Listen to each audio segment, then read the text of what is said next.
I'm headed for the beach. I'm gonna listen to Run Rose Run on the way, and I don't know what I'm gonna read on the way back, but I've got some really good books packed and I'm so excited to go on my vacation. If you wanna see what I do at the beach and what I read, come on with me to Outer Banks.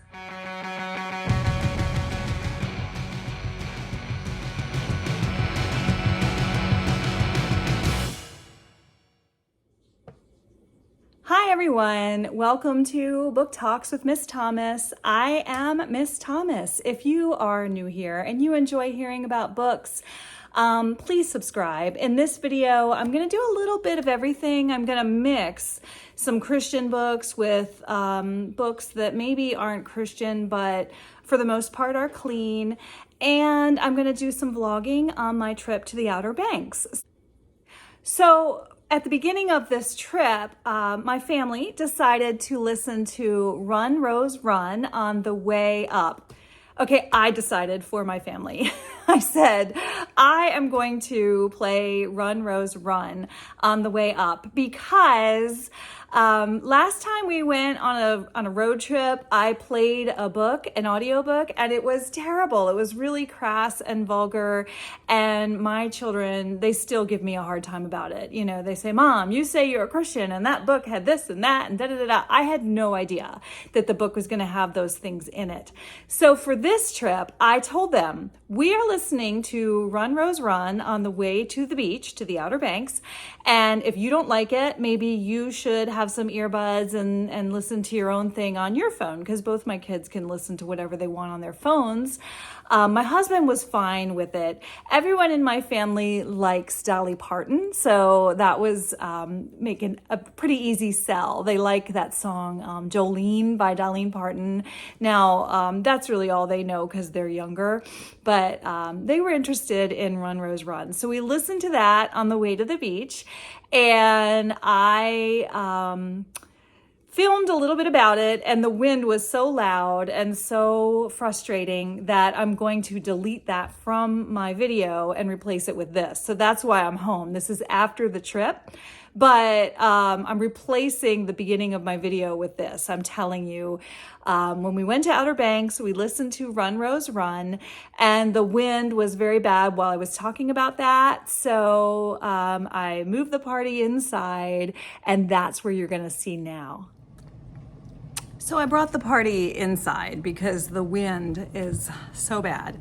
That's one thing about Outer Banks. It's always very, very windy out here. But I love it. I can't get enough of the beach. Any beach, all beaches, love the beach.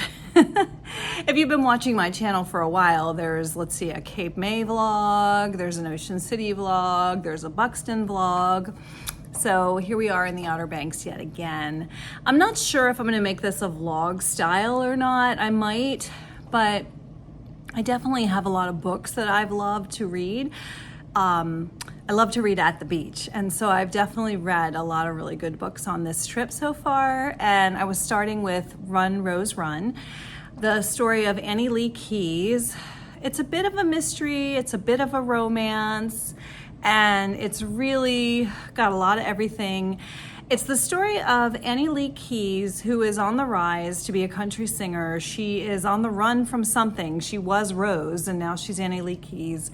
And she wants to be discovered as a country singer. That's all she wants. And so she convinces this guy in a bar, and I just have to say, I'll put truffles on here somewhere. The bar was called the Cat's Paw. Cat's Paw, meow. And we love that because I'm a big cat person. I'm not the cat lady with all the cats, but I do have two cats. And one is really somewhat feral. And so I don't talk a lot about that cat because the cat's never really around for filming or anything, but Truffles is just always around. And so you know Truffles if you've watched any of my videos. But the Cat's Paw, I love that. And so she convinces this bartender in the Cat's Paw to let her get on stage and sing for free. And come to find out, Dolly Parton, well, her name is Ruth Anna. I think it's Ruth Anna Ryder in the book. Ruth Anna owns the bar, but that's the character played by Dolly Parton. And I loved all the different voices in the audio. That was really good. And so Annie Lee Keyes gets up and sings, and she sings some songs that she wrote herself. And while Ruth Anna, the Dolly Parton character, is not in the bar, there's this guy there named Ethan, and Ethan is just smitten with Annie Lee Keyes. And so he goes up and talks to her after she sings, and she kind of gives him the brush off. She's definitely got a lot of trust issues, and, you know, she's on the run. And, you know, come to find out, this guy Ethan is working for Ruth Anna. So he's also a country singer, and even though Ruth Anna is a retired country, you know, goddess, Ethan wants Ruth Anna to see Annie Lee Keyes sing. And so eventually Annie Lee and Ruth Anna form a friendship, and you find out that Ruth Anna's daughter died tragically, and so Ruth Anna takes a shining to Annie Lee because of her feelings for her daughter who passed. And so there's a lot of wonderful things in the story. There's the thing about the country singer Ruth Anna, who's retired, grieving her daughter. There's the thing about Annie Lee Keyes trying to rise as a country singer.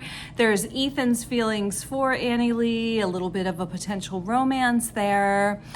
And there is a bit of a mystery. Why is Annie Lee Keyes running, and who is Rose? So what's going to happen with that? Really good. And I will also say, I was debating, should I make this? I was going to make this a separate video. I was going to make Run Rose Run and whatever else that we listened to on the way home. I was going to make that a separate video. I haven't decided yet. And the reason is because I try to keep Philippians 4 videos, Christian videos, separate from other books that I'm reading, just because people who are specifically reading Christian, I want to be clear for them. And also because I am doing the Philippians 4 project for my son's school. That's where I'm trying to create a list of books appropriate for young adult Christian readers. And so I don't want any confusion there. But the reason I say all that is because Run Rose Run was in really no way objectionable. I mean, there are these bad men. Rose is on the run from bad men. There's a little bit of violence, but there was really nothing in opposition with the Bible. So I mean, yeah, running, but I mean, like, there was no blasphemy or anything like that. And the things that were evil were in no way glorified. So I think it would be an okay book for a Christian reader. I have never read James Patterson before. I know you may think I'm living under a rock because other people have said, oh, you should read this by James Patterson. And I even own some books by James Patterson that have been given to me, but I've never read him before. So I had no idea what I was in for. And I have to say, I don't know if I was pleasantly surprised because I've heard good things about him, but I was impressed, okay? So I had no objections to the book, and I think it could be an acceptable book for a young adult reader. And I should have known Dolly Parton's not going to put anything nasty in a book because, you know, I'm pretty sure she's a Christian, but she definitely doesn't go around doing inappropriate things to my knowledge. So Run Rose Run was definitely a good book that we listened to on the way to the beach. And I also wanted to say, because it is interesting that I'm the reader in the family. I loved the books. My husband judges a book by how skinny it is. He's like, oh yeah, that's a good one, it's skinny. And he likes to read about athletes, you know, all three of my husband, I was going to say my sons. My husband's not my son. All three of my boys, my husband and my two sons, they are interested in sports, anything sports related. So they liked it though. My youngest, I think, was listening to music or sleeping most of the time. It wasn't really for him. But my son, the college graduate, and my husband, they were both genuinely interested in the story and wanted to know what was going to happen next. It was interesting though. I want to say, if you are a reader or if you're an author and you're wondering, you know, it's always interesting the way books appeal to different types of people from different walks of life and so forth. I found it very interesting that my husband and my son felt that Ethan was a victim. They liked Ethan, and they didn't care for the way Annie Lee treated Ethan. And so that was interesting because that hadn't even occurred to me. I saw Annie Lee as the victim, and they were like, no, you know, she should have been honest with him, and none of this was fair to him. So, I don't know. I thought that was an interesting perspective, and I like to share different perspectives and welcome different perspectives. So I just wanted to put that one out there. Now, because we are at the beach, I will tell you, I just have to show you. Oh, well, let me tell you before I get into stuff about the beach, let me tell you. So for the ride home, I haven't decided what we're going to listen to, and I'll probably post this when we get back from the beach. So maybe I'll even put that on the video. But for the ride home, I was planning on Book Lovers because I got the audio for Book Lovers. But since my husband and my older son were so interested in Run, Rose, Run, I think probably they're not gonna want to hear a romance audiobook. And I don't know a lot about Book Lovers, but I'm pretty sure it's a romance.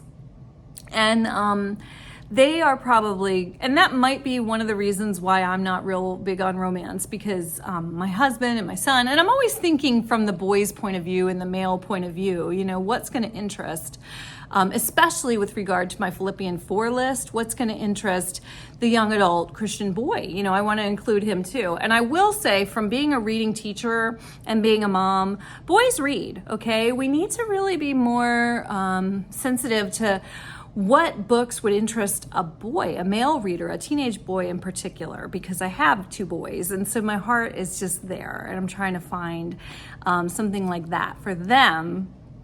Now, what to pick on the way home? It was between Book Lovers and Cold Cases, and so I just got a notice from the library that Cold Cases is going to be on my Libby app soon. So I was planning on doing Book Lovers, but I was expecting my husband and my sons to tune me out on the way to the beach. And since they were listening, I'm thinking maybe Cold Cases would be more interesting to them.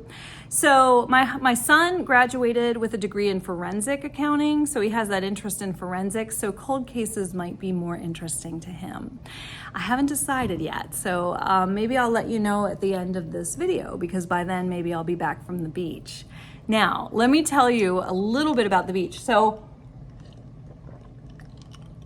like I say, we're in the Outer Banks, and this has happened to me before, so I should have known better. But we were sitting by the beach, you know, by the ocean, and it's a pretty narrow part of the beach where we are right now. And so, sure enough, I should have known better because this has happened to me before, but a wave came up and shoosh, took my book. Now, I had the book. I didn't let go this time because I'm no rookie. This has happened to me before. But look at my book. The ocean ate my book. So I was so devastated. I hate that. And the thing is, I was really well into this book. And so this is what I want to tell you. I liked this book so much that I plowed through it, even though it was soaking wet. And that was no easy feat. I had to turn the pages really, really carefully. And that book is One Little Lie by Colleen Coble. So I finished that just today. I mean, that's why my hair is still wet. I was like on the pool raft reading this one, and because it's not going back to the beach.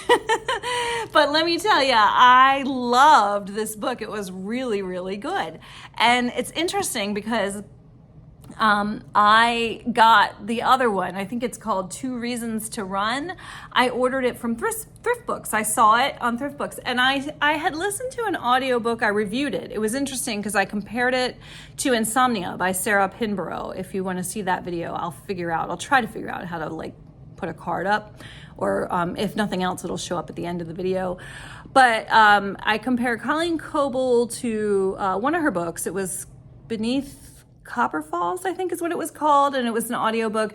And I was listening to that as I was reading Insomnia by Sarah Pinborough, and I really thought Colleen Coble had it going on. I really enjoyed that book very much. And that's pretty much the gist of the review, is that I like that one a lot better than Insomnia. So when I saw in Thrift Books that Colleen Coble had 2 Reasons to Run, I think it was called, and I was like, oh, I remember that name. I liked that other book, the audio book. I'm going to give this one a try. So I ordered it. Then I realized it was book number 2 in a sequel.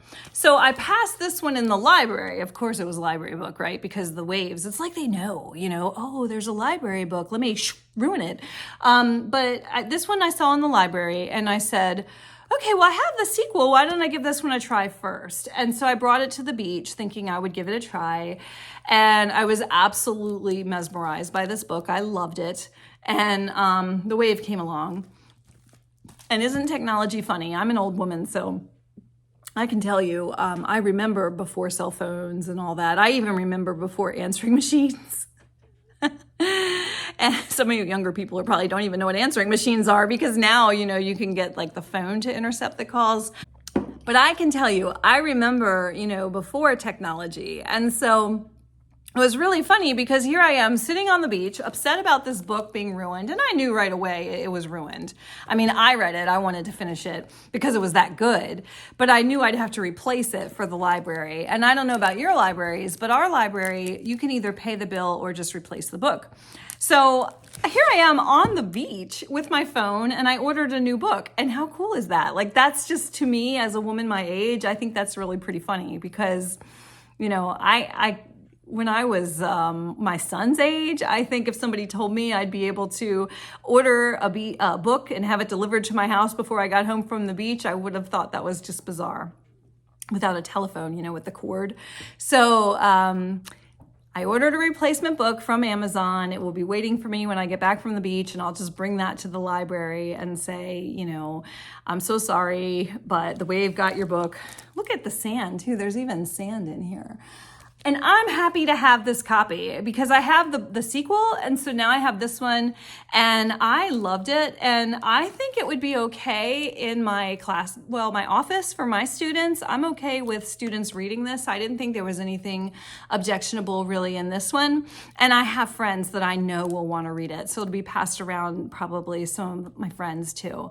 And One Little Lie is the story of a woman named, first it starts with this little girl named Button, and she's, I think, 14, and she is in a cult in a compound. They call it a compound.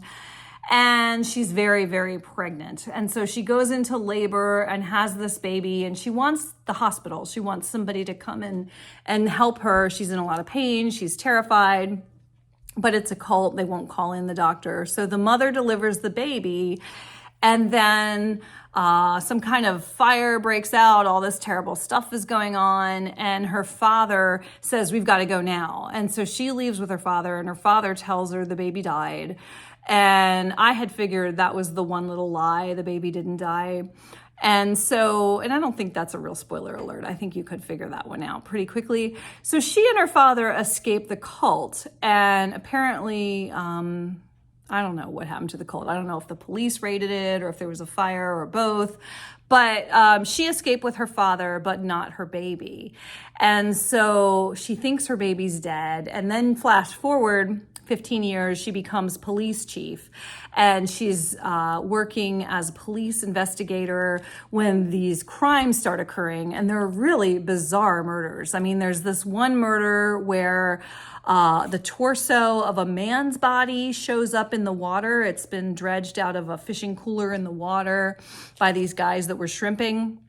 And it's a torso in a wedding dress. And so I think these are intended to be sensationalized murders to distract the public from the real target, which is the police captain who has escaped from the compound as a little girl and left her baby behind. So it was a really good book. And there's a lot going on in this book. There's a lot of mystery. I was gonna say a little bit of mystery. There's a lot of mystery. There's a smidgen of the potential for romance. And I love that about the book, that it wasn't tremendously romantic. There was the potential for it, but it wasn't there. I'm thinking about doing another video, a rant where I talk about romance. I like romance, but not in every single book. So this book really was more of a mystery. It was more about a police chief, her relationship with her father who lied to her to get her out of the cult. The other characters in the book, I don't want to say who they are, but there were some interesting other characters, and there was definitely the creepy serial killer. And there was this vigilante that was going around committing acts against other criminals. So that was a little bit odd too. Is the vigilante the same as the serial killer? Are we dealing with two different people? Are they two different people working together? Oh, there was so much in this book. I couldn't put it down. It was really good. So again, I'm not sure what I'm gonna do, if I'm gonna make this a really long vlog style video or if I'm gonna cut different parts of the video, because Colleen Coble is clearly a Christian author. So this is a Christian author with a Christian murder mystery. There's direct references to the Bible. I think anyone can and should read it. I thought it was a fascinating book and I loved it. It was definitely a page turner. Whereas Run Rose Run was not directed at a Christian audience, so I had originally intended to keep those separate. But personally, I think they can go together. There's nothing objectionable in either book, and both books were definitely 5 stars as far as I'm concerned. I'm back. So another thing I'm reading at the beach is, of course, my Bible study. And this time it is Max Lucado's 1st, 2nd, and 3rd John and Jude. And I just started this one. And I have a funny story to tell about that. So there's this very sweet little old lady at my church, and I have grad school sometimes on Wednesday nights, and so sometimes I miss Bible studies for a stretch, and she always checks and makes sure, I'm still interested and I'm still reading my Bible, but she tries to go about it in such a non-confrontational way. It's really cute. And so she called and left this message on my machine, and she said, "We're starting a new Bible study tonight, and I didn't know if you got a copy of the book. And so I have your copy here, and I'll give it to you tonight, Wednesday night. I'll see you at Bible study." And I just thought that was so cute, because it wasn't like, "Are you coming? I haven't seen you." It was like, "I will see you, and I will give you your book." And I thought it was adorable. I wasn't at all offended. She was just trying to bring me to church. So what's not to like? But I did go, and I got the book, and it's called it's called Life Lessons from 1st, 2nd, and 3rd John and Jude. And if you've seen my Hermie video, or if you know me personally, Max Lucado was one of the first authors that I discovered when I was trying to figure out about the Lord, and he really drew me in with his book. Just like Jesus, God loves you just the way you are, but he loves you too much to leave you that way. And that book changed my life. So when I saw that the ladies at my church were doing Max Lucado, I definitely wanted the book. And an interesting little thing I just want to toss out there for whatever purpose, this particular Bible study has the Bible itself, has the words of the Bible itself in the book. And it's interesting to me. I just wanted to see if you want to put in the comments if you have any opinions about that. Up until now, I was a firm believer in the actual Bible. I like to read the book, open up my Bible, look at my Bible, and then take notes in the book. We went through a Dr. Gary Enrig phase at our church, and I loved his books. He's definitely a godly man. His teaching is sound, but it bothered me that you didn't actually need to crack open your Bible to follow the books. And now I'm starting to swing in the other direction, because Max Lucado, not only does he have the NIV of what, he's going to talk about in the chapter, but then he gives you the New King James Version of the same passage that he wants you to learn about in that lesson. And I like that. I did another study, I think it was called Sermon on the Mount. I don't remember the name of the author. I want to say Jen Wilcox, I don't know, but it was a really good Bible study, and I'll put it in the info box, the description, the author. But the Sermon on the Mount, one thing I really liked about that study is that we often compare different translations, and I really enjoyed that. I really find that looking at different translations of the same passage can offer so much additional insight. And so I'm not sure why Max Lucado has NIV and then New King James. I don't know if he's just trying to appeal to different readers or if there's a purpose, because like I say, I just started this today. But, as you know, 1st, 2nd, and 3rd John are written by John, the Gospel of John, and then I personally believe he wrote Revelation as well. And then Jude, Max Lucado asserts that Jude was Jesus's biological brother, and so he is also probably the author of Jude. And these are the life lessons in the book. He talks about love and truth as being the same thing, Max Lucado does. I'm sorry, I don't know if you can hear the beach house next door. They're getting kind of loud. Really sorry. But he talks about love and truth as being the same thing, love and truth. And how can you tell the difference between truth and false doctrine? Because I think it's the book of Jude that's going to tackle the subject of false doctrine. But that's definitely something that we're going to see. I'm checking in my book right now. Yes, Jude. So in the book of Jude, we're going to talk about how to recognize false teachers and how to stand up against them. So that's interesting too, the idea of what is truth, and is truth the same thing as love? Max Lucado says yes, they are the same in this book. And let me tell you a little bit about the way the book is set up, because that's new to me too. I'm enjoying that. So you begin with a reflection, and the first journal reflection question is, how are you sure that Jesus is real? How are you sure? And I thought about that, and my first thought was, because I feel him. I can say I felt his presence at very particular times, especially during prayer. But then the Bible says the heart is deceitful above all things. So I don't know then. That really trips me up. I'm not sure how I know. I just know. But having read further into the book, it does talk about how John actually saw and spoke with Jesus. And so that's how we can know. I don't know if that's the answer to the question, but that's one. And then he gives you the situation. The context is very important when studying the Word of God. And then the NIV, as well as the New King James. And then there's, comprehension questions. And then he gives you some inspiration, I guess his insights, his commentary, if you will, on the passage. And then your reaction. So he asks you, for example, he talks about how God says whoever, whoever believes in him can have eternal life. And how does that whoever policy make you feel when it comes to salvation? And I think that's a really interesting question. I'm almost sorry I won't be there for the discussion of that one, because whoever, I don't know. It's interesting. Don't get me started, because I'm already 6 minutes into this clip. But I know, for example, my son came home from a Christian event that wasn't through my church. It was just a Christian event that he went to that sounded very nice. And he came home and he said, my teacher says everyone who believes in Jesus goes to heaven. And I said to him, oh, okay, because Satan believes in Jesus. Do you think he's going to go to heaven too?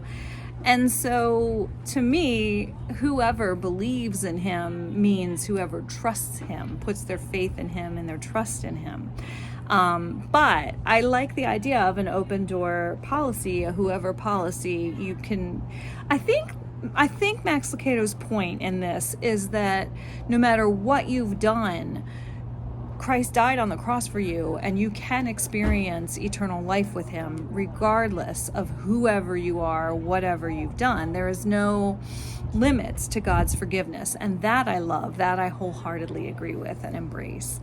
So then the passage ends with just a journaling what are some practical things you can do, you know, having read this particular lesson today.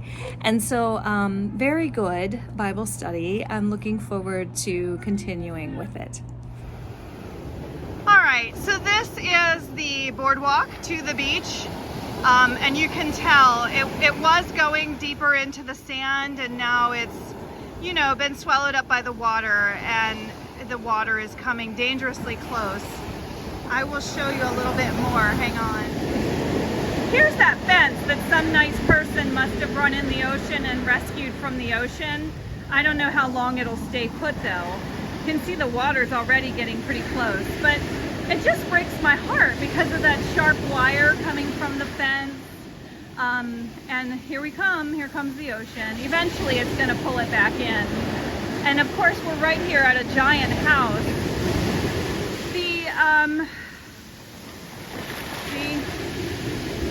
It's tragic. The forest rangers, I think, I can't remember what they were called, but they came up to us yesterday. They were checking out the damage to the beach. And they said that about 10 feet of beach every season gets, you know, taken in by the ocean. And my husband has been researching beach nourishment. Apparently, they're doing beach nourishment in Kill Devil Hills and Nag's Head, but for some reason they're not doing it here. I'm not sure why. Maybe because these houses are worth close to $1 million, and the government may figure the people who own the houses can afford to fix the problem, but I don't know. I just don't know, because what about the beach goers, people like me that just want to enjoy the beauty of the ocean, and what about the critters living in the ocean? This is a wildlife place. I'm not usually one to, you know, get really active about things like this, but this is breaking my heart. I'm going to try now to get a closer look of the big piece of wood floating in the ocean. Hang on. If you look, you might be able to see the piece of the deck that I was telling you about. It's floating out there. That's just a portion of it, I think. It must have broken off because it looks much bigger about an hour ago, unless it's a different piece of wood altogether.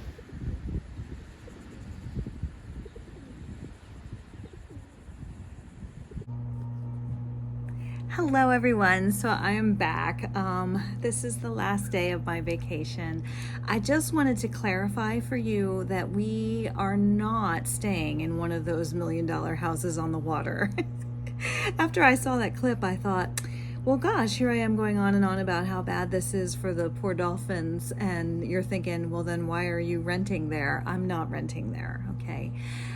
Anyway, I wanted to tell you, I did bring the Librarian at Boone's Hollow, and I started that today.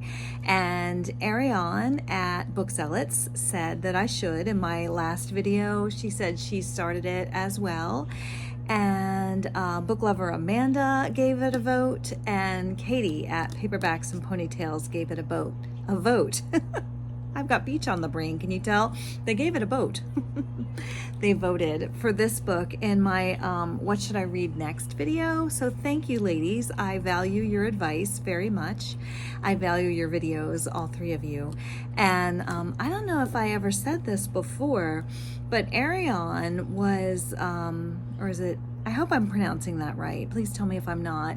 She actually empowered me to get a lot more bolder and just more, come forth more with what I believe. I started out in BookTube just a teacher trying to recommend young adult books, and I started to really like Book Zealot videos and see, wow, she really comes out with what she believes, and that gave me courage and has empowered me to get a little bolder too. So thanks for that. And it has a little bit to do with my Philippians 4 project. So it's given me some courage for that purpose. And when I got that response, that comment from Book Zealots, I said something like, hey old friend, I haven't seen you or heard from you in so long. And it just made me so happy. So I love my new friends, Katie and Amanda, but I also wanted to give a shout out to Book Zealots, especially because Erion, you really did empower me and give me some courage to come forth and be more honest. Because if you guys don't know Book Zealots, Erion's very quick to say, oh, I DNF'd that, or I'm not going to read that, or that's in conflict with my Christian views. And I really appreciate that. It gave me a lot of courage. So I started this book today, The Librarian of Boone's Hollow, and I am really enjoying it. This main character is a girl. It's World War II. It's right after the crash of the stock market, and she is in college. She's a junior in college. She's very earnest and hardworking, and she gets called to the dean's office and told that she is not going to be allowed to continue with her college education because her parents have stopped paying the bill. So come to find out, her father lost his job at the bank, and they've gone from very financially secure to living in a boarding house with no room for her. So she's going to stay behind and try to get a job. And she has just been offered the job of a travel librarian, bringing books to an impoverished area of Kentucky, which I'm going to do a whole review of this book later, but I am a little bit familiar with Kentucky. Our church had a mission project in Kentucky, and they came back with pictures, and they shared with us that Kentucky, the area of Kentucky where they went, is the poorest area in the country. So I know there is some hardship in Kentucky, and my heart goes out to them. And this book so far, I'm really enjoying very much. So like I say, I just started it today. I'm on page, I don't even know. I'm within the first 100 pages. I like it very much. And I also wanted to say, I did a previous in my What Should I Read Next video, where everyone voted for this one. I gave some misinformation about this one, so I want to clarify that too. I started to read this book. I did not get very far. I will read it because I feel like there's some stuff in here that is very much worthy of a video. And so I do want to address the subject matter of this book, Someone Like You. But I had thought this was going to be a creepy book about some man who was trying to find a relative of his wife who passed away. I was way off base. That's not at all what this book is about.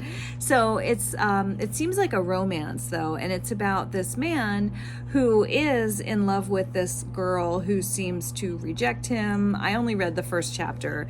It sounds like from the description that she's going to die, and then we find out that there is another character somewhere else in the story who comes from the same, I guess embryo.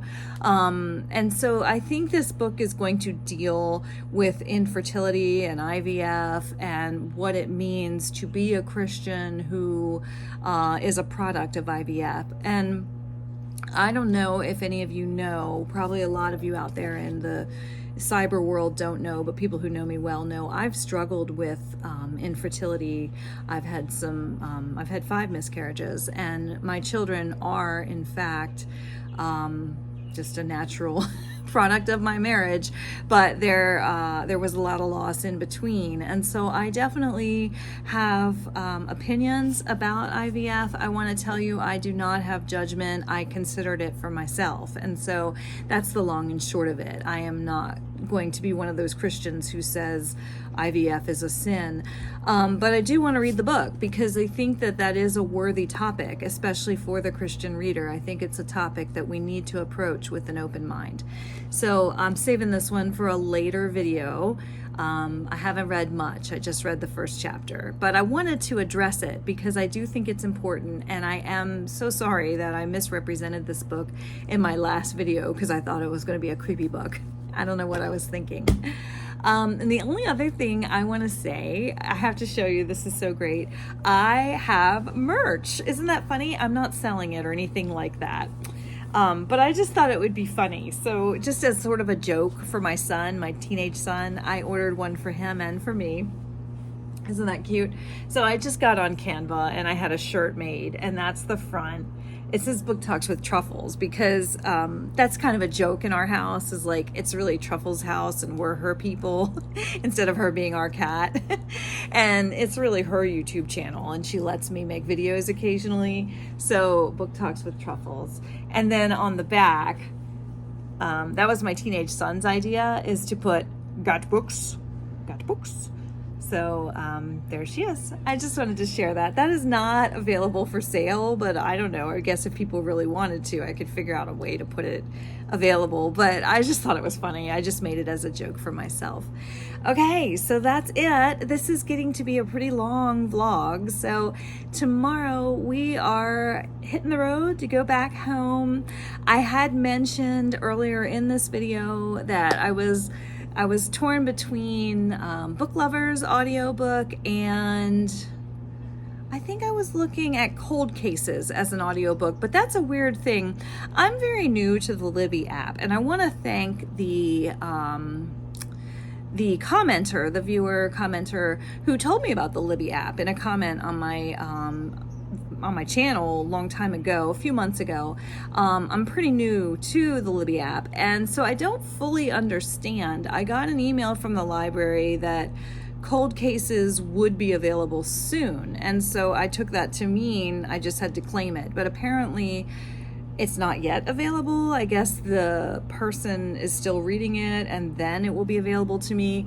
But in the meantime, I got a notification that Finlay Donovan is Killing It is available. So I've been on the waiting list for that one for quite a while. And I hope that that's one that my whole family will enjoy. I hope that there's nothing inappropriate. I just, don't get me started. I really struggle with, I think I'm going to do a rant video about that because I know a lot of people like romance books, but it bothers me when you get into a book and there's just what my friends and I call too much heaving. You know, why is everybody heaving all the time? I don't get that. I'm not a heaver. So I hope there's nothing like that in this book. So I'm going to decide, I guess, on the road between Book Lovers. Probably not. I don't really see my husband and my sons appreciating Book Lovers, so it's probably going to be Finlay Donovan is Killing It is what we're going to listen to on the way home, unless Cold Cases becomes available miraculously tomorrow morning. I don't know. I will finish this video when I get home and tell you which book that we listen to, and just, you know, stay tuned because at some point I'm going to do a video on Someone Like You, and I'm going to do a video on The Librarian of Boone's Hollow. I'm wondering if I might do I might do the books that were recommended in a video. So I might do this one, and In Search of a Prince was recommended. I'm really looking forward to that one by Toni Shiloh. And Under the Tulip Tree, I think, was also recommended. So I could do a video for those three, or I don't know, it depends on if they have. I try to do videos based on themes. So in this case, I have another book by this author. I might do like a Karen Kingsbury video. I'm not sure yet, but that is where I'm headed. If you have any opinions or advice about that, about how I should organize the videos or what you want to see next, definitely put it in the comments below, and I will tell you when I get home what we listen to on the way home. Hi everyone, I'm back, home again. It's so wonderful to be back home. I got in from the beach yesterday, and I wanted to tell you, we listened to the book of Cold Cases by Rebecca St. James. I'll try to put it up here. It was really good. We really liked it. My whole family liked it. My youngest probably wasn't paying attention though. You know how like middle schoolers are. I think he was listening to his music. He didn't say much. But my husband and my older son, they were listening and enjoyed it as well. I do have to warn you, if you are a member of my Christian audience, there is some blasphemy. Let's see.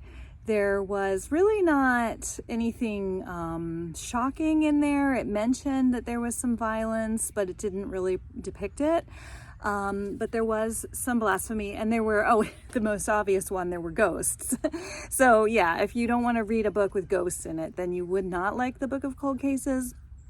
But if you're okay with that, it was a very engaging, well-written book. It was the story of Shay, who she suffered a tragedy when she was 9 years old, but she escaped before she was attacked and seriously harmed. But a child murderer, did abduct her into his car, and she escaped. But because she had that tragedy when she was 9, she was obsessed with cold cases, with criminals, and she does this website, this blog, where she writes about cold cases, and she works by day in a medical office when this woman comes in, and she was a woman who was acquitted of some very violent murders of 2 men in the 70s.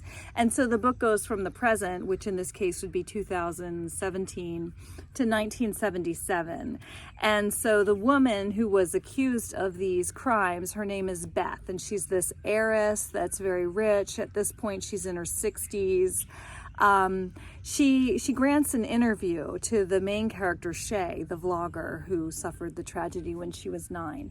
So Shay goes to Beth's house to interview her about these murders, where she was considered like the female Zodiac killer because she killed the 2 men. I can't remember what exactly she was called. I'll try to look for that and put it on the screen. But she was considered this dangerous killer, and she was charged and acquitted, but most people think she did it because the killer was never caught. So Shay goes in and interviews her in her house when you find out some weird things start happening in the house. Shay hears some whispering, she feels cold breezes, cabinets start opening and closing. At one point, the sink just somehow turns on and blood starts coming through the tap. So like I say, it's not for you if you're a very discerning Christian reader, but if you are okay with looking at that kind of thing in a book as fiction, there were some things in the book that I really appreciated. I liked the way that Beth, the woman who was acquitted of the 2 murders, I liked her character. I liked the way that she was so open and candid about, yes, you know, she's a beautiful woman, she has money, and therefore the world, you know, sort of seizes on the opportunity to hate her. That's not necessarily true of everyone, but in Beth's case, the book certainly paints that picture. And then I like the character of Shay, and I like Shay's sister, Esther. And I liked especially how the character of Beth sort of empowered Shay. As Shay was interviewing Beth, she started to grow in her own right. She sort of came into her own as she met with Beth and started to really begins to question some of her own issues that she's still carrying around from when she was 9 years old. And she does finally come out with her own story of what happened to her. And so I appreciate the way that the characters were sort of fostered and nurtured throughout the book until they bloomed. I will say I read about the Book of Cold Cases when we were getting ready to leave the beach. I read little blurbs of the Book of Cold Cases, Finlay, Donovan is Killing It, and Book Lovers.